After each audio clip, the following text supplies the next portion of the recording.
Hawk, the newest member of the gang, asked about Pony Phil.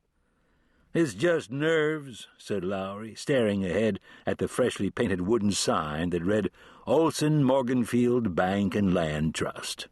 "I ain't nervous," Pony Phil said in his own defense. "I'm just excited is all." "It's the same thing," said Lowry, without casting a glance toward him. "Some show it different ways than others."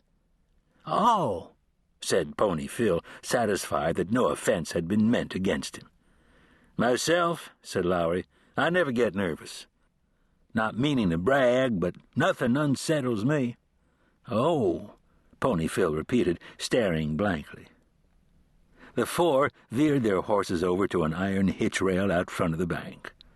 Clarence Hawk stayed in his saddle, gathered the reins to the three horses, and held them all in his left hand, his right hand raising the shotgun with his thumb over the hammers. Glancing around the now deserted street, he said to Lowry, "Damn, I ain't never seen nothing this easy. To think I was rustling cattle before you came along, I ought to be ashamed of myself." "I told you we never worked too hard," Lowry grinned, raising his bandana more out of habit than necessity. "Yeah, you did, but goddamn, I almost feel guilty." Hawk chuckled aloud. Pony Phil raised his own sweat-stained bandana, following Lowry's lead. So did Clarence Hawk. "Don't fall asleep waiting for us, Hawk," Pony Phil snickered behind his mask. "I'll try not to," Hawk laughed in reply. "Hey, pay attention," said Lowry, partly joking but partly serious. "We don't want to make it look so easy these loggerheads will start doing it themselves."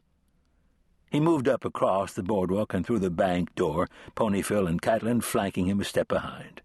Inside the bank, Lowry stopped in surprise, looking back and forth along the ornate oaken counter, seeing no one behind any of the three bar-enclosed teller's cages. "Hey," he called out, drawing his Colt as he did so. "What's a man got to do to get some service here?" But his words drew no attention, only a slight echo. Pony Phil and Black Cat had also drawn their guns. Now they looked at one another above their bandana masks with puzzled expressions. "It's empty," Phil muttered. "Can't be," said Catlin, his eyes growing wary as he scanned the bank. "Something's not right," said Lowry. "Surely these sons of bitches ain't walked out and forgot they've got a bank full of money sitting here."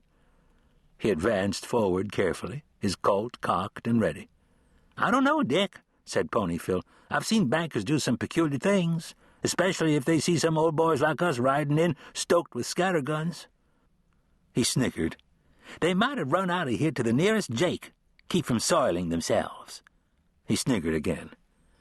"I don't trust it," said Black Cat, looking all around, stepping carefully along behind Lowry, stopping as Dick Lowry grabbed the bars on a teller's cage and shook it vigorously. "Neither do I," Lowry said over his shoulder, grinning and jerking his bandana down from his face. "But if they are stupid enough to leave it all laying here for us, I'm obliged to take it." "Damn right," Pony Phil snickered, also pulling down his bandana, relaxing a bit, letting his gun slump in his hand. "Fear does some crazy stuff to folks. Don't rule out what I said about running to the—" A shot rang out, cutting Pony Phil short. He ducked to the side and, crouching, hurried to a front window, his gun hand tightening around the bone handle of his Colt. "Damn Hawk," said Lowry, he and Catlin also crouching, swinging the guns toward the closed front door. "I didn't want him shooting up the town."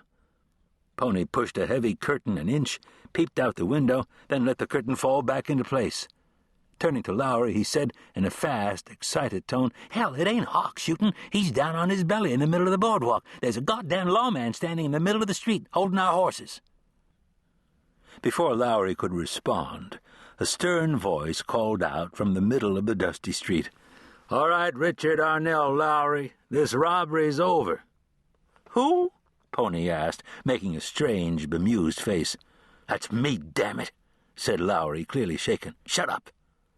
"Have your men throw out their guns," the voice continued, "and come out one at a time with their hands raised." "Who the hell are you?" Lowry shouted, still crouched and hurrying over to the window, Black Cat right behind him.